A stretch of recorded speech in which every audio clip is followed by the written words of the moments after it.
සුබම සුබ දවසක් ඔයාලා හැමෝටම. ඔයාලා හැමෝම අදත් හරිම ආදරෙන් පිළිගන්නවා Beauty with මාෂි මගේ YouTube channel එකට. ඉතින් ගොඩාක් දවසකින් මට ඔයාලට වීඩියෝ එකක් ගේන්න බැරි වුණා. හැබැයි ඉතින් අද මම ආවේ ඔයාලට ගොඩාක් වටින වීඩියෝ එකක් අරගෙන. මේ මං අද කියලා දෙන පැක් එකෙන් ඔයාලට පුළුවන් ඔයාගේ මුහුණේ තියෙන ගොඩාක් ප්‍රශ්න නැති කරගන්න. එහෙනම් ඉතින් වීඩියෝ එකට යන්න කලින් මං හරි ආදරෙන් මතක් කරනවා මාව subscribe කරලා නැත්නම් subscribe කරන්න කියලා. එහෙනම් ඉතින් අපි අද වීඩියෝ එකට යමු. අපිට මේ පැක් එක හදන්න ඕන කරන ingredients දෙක තමයි මේ තියෙන්නේ. මී පැණි, ඒ වගේම කස්තුරි කහ. මෙන්න මේ දෙක තමයි අපිට ඕනි. මුලින්ම මේ වගේ පිරිසිදු භාජනයක් අරගෙන ඒකට කස්තුරි කහ තේ හැන්දක ප්‍රමාණයක් එකතු කරන්න. දැන් මම ඒකට එකතු කරනවා මී පැණි තේ හැන්දක ප්‍රමාණයක්. මේක මික්ස් කරද්දී මට තේරුණා මී පැණි තේ හැන්දක ප්‍රමාණයක් මදි කියලා. ඒ නිසා මම තව මී පැණි තේ හැන්දක ප්‍රමාණයක් එකතු කරා. ඉතින් එතකොට මේක මික්ස් කරගන්න ටිකක් ලේසි වුණා. ඒ නිසා ඔයා අනිවාර්යෙන්ම මේකට කස්තුරි කහ තේ හැන්දකුයි මී පැණි තේ හැඳි දෙකකුයි 1:2 අනුපාතයෙන් එකතු කරගන්න. මෙන්න මේ විදියට දැන් හොඳට මේ පැක් එක මික්ස් කරගන්න තමයි තියෙන්නේ. බලන්න හොඳ ක්‍රීමි ගතියක් ඇවිල්ලා තියෙන්නේ. දැන් එහෙනම් අපි බලමු මේක අපේ මූණට කොහොමද ඇප්ලයි කරගන්න කියලා. මම දැන් ෆේස් වොෂ් එකකින් මූණ හොඳට පිරිසිදු කරගෙන තමයි ඉන්නේ. මෙන්න මේ විදියට අපේ පැක් එක මම නම් ඇඟිල්ලෙන් තමයි ගාගන්නේ. ඔයාට පුරුදු බ්‍රෂ් එකකින් ගන්න නම් බ්‍රෂ් එකකින් ගා ගන්නත් පුළුවන්. හැබැයි මට ලේසිම විදිය තමයි මේක. මේ විදියට ඝනකම් තට්ටුවක් අපේ මූණේ ආලේප කරගන්න තමයි ඕනේ. කස්තුරි කහ ගැන කතා කරොතින් කස්තුරි කහ කියන්නේ ඈත අතීතයේ රජ බිසෝවරු එයාලගේ ලස්සන වෙන්න, එයාලගේ මූණ පැහැපත් කරගන්න භාවිතා කරපු ඖෂධයක්. ඉතින් කස්තුරි කහ විතරක් නෙමෙයි මේ පැණිත් රජ බිසෝවරු ඒ කාලේ ඉඳන්ම Tamanගේ ලස්සන පැහැපත් බව වැඩි කරගන්න පාවිච්චි කරා. ඉතින් කස්තුරි කහ වලින් අපේ මූණේ තිල් ගතිය පාලනය කරලා කුරුලෑ ආසාදන සුව කරලා සමට හොඳ තරුණ බවක් ලබා දෙන්න මේ කස්තුරි කහ වලට පුළුවන්. ඒ වගේම මේ පැණි වලින් අපේ සමට ලැබෙන බෙනිෆිට්ස් ගොඩාක් තියෙනවා. කුරුලෑ පාලනය කරන්න, අඳුරු ලප කැලැල් තියෙනවා නම්, කුරුලෑ වලින් ආපු ලප කැලැල් තියෙනවා නම් මේ හැම කැලලක්ම නැති කරන්න, ඒ වගේම සමට දීප්තියක් ලබා දෙන්න මේ පැණි වලින් පුළුවන්.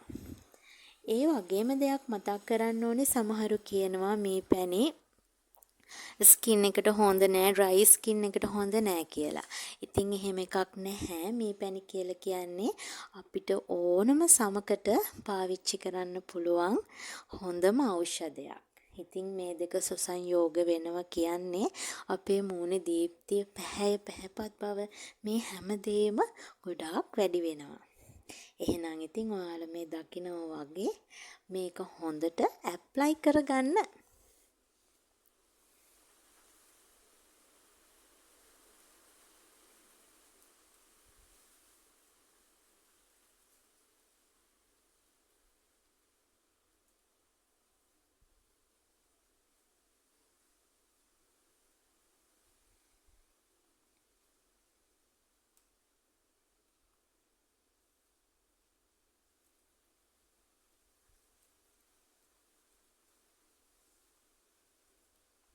ඒ වගේම දෙයක් මතක් කරන්න ඕනේ, මම වීඩියෝ එක කරන්න අපහසු වෙන නිසා තමයි බෙල්ල ප්‍රදේශයේ ගන්නේ නැත්තේ. ඔයා අනිවාර්යයෙන්ම මේ පැක් එකක් මොන පැක් එක යූස් කරත් ඒක මූණේ වගේ මොහාගේ බෙල්ලෙත් ආලේප කරන්න අමතක කරන්න එපා. දැන් අපි මේ පැක් එක විනාඩි 20ක කාලයක් අපේ මූණේ තියලා තියන්න ඕනේ.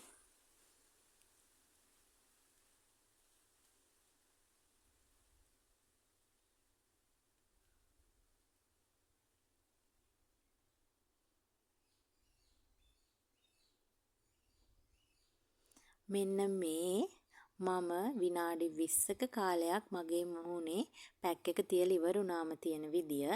දැන් මම මේකේ හෙමින් වතුර ටිකක් අතට අරගෙන හරිම සියුම්ව මෙන්න මේ විදියට පැක් එක හෙමින් ටිකක් බුරුල් කරගන්න ඕනේ. නැත්තම් වතුර නැතුව කවුරුවත් මේ පැක් එක අයින් කරන්න හදන්න එපා. මොකද අපේ හමට දැන් පැක් එක හොඳට ඇලිලා ගල් වෙලා තියෙන්නේ. එතකොට අපේ මූණට ඩැමේජ් වෙන්න පුළුවන්. ඉතින් ඒ නිසා හරිම සියුම් විදියට පුංචි මසාජ් එකක් අපේ මූණට දෙන ගමන් මේ පැක් එක හෙමින් අයින් කරන්න තමයි තියෙන්නේ. මෙහෙම මූණ මසාජ් කරද්දී ඒකෙනුත් අපිට ගොඩාක් හොඳ වාසි ලැබෙනවා. අපේ මුහුණේ රුධිර ගමනාගමනය වැඩි වෙලා තව අපිට ලස්සන වෙන්න පුළුවන් මෙන්න මේ මසාජ් එකෙන්. ඒක නිසා හරිම සියුම්ම ටිකක් වෙලාව අරගෙන ටිකක් මසාජ් කරා නම් ඔයාගේ මූණ තව ලස්සන කරගන්න ඔයාට පුළුවන් වෙනවා.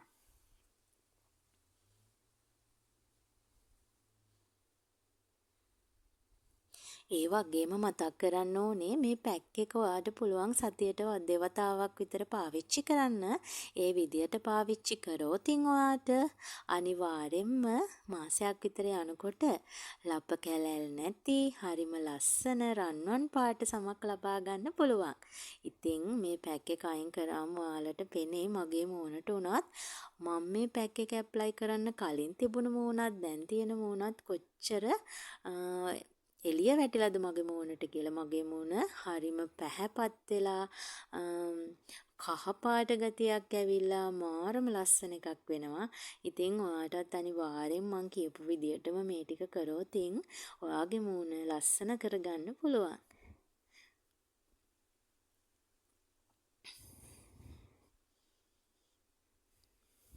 ඔන්න බලන්නකො මං කිව්වේ බොරුද කියලා. මූණ හරිම ලස්සනයි. හරිම ක්ලියර් වෙලා මාර ග්ලෝ එකක් ඇවිත් තියෙන මූණට. ඉතින් මට හරි සතුටුයි. දැන් ඉතින් වෙනද වගේම අයිස් කියුබ් ට්‍රීට්මන්ට් එක තමයි කරන්නේ. අද අයිස් කියුබ් එකක් හදාගන්න බැරි වුණා. ඒ නිසා මම අයිස් වෝටර් ටිකක් පුළුන් කෑල්ලකට අරගෙන මෙන්න මේ විදියට මගේ මූණ පුරාම ටෝනර් එකක් විදියට ආලේප කර ගන්නවා.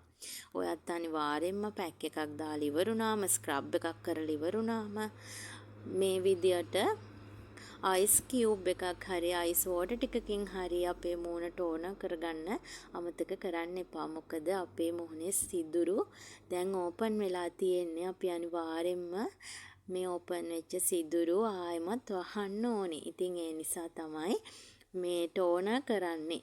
ඒ නිසා අනිවාර්යෙන්ම ඔයත් අයිස් කියුබ් එකක් එහෙනම් ඉතින් ඔයාලට මතක් කරනවා මගේ channel එක subscribe කරන්න. ඒ වගේම ඔයත් අනිවාර්යෙන්ම මේ pack එක use කරලා මට comment කරන්න.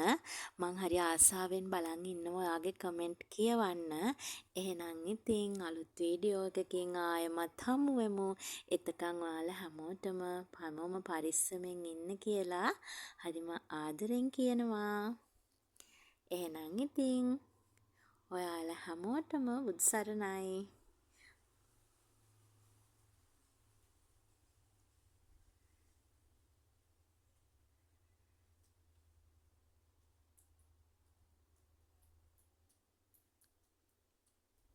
Bye.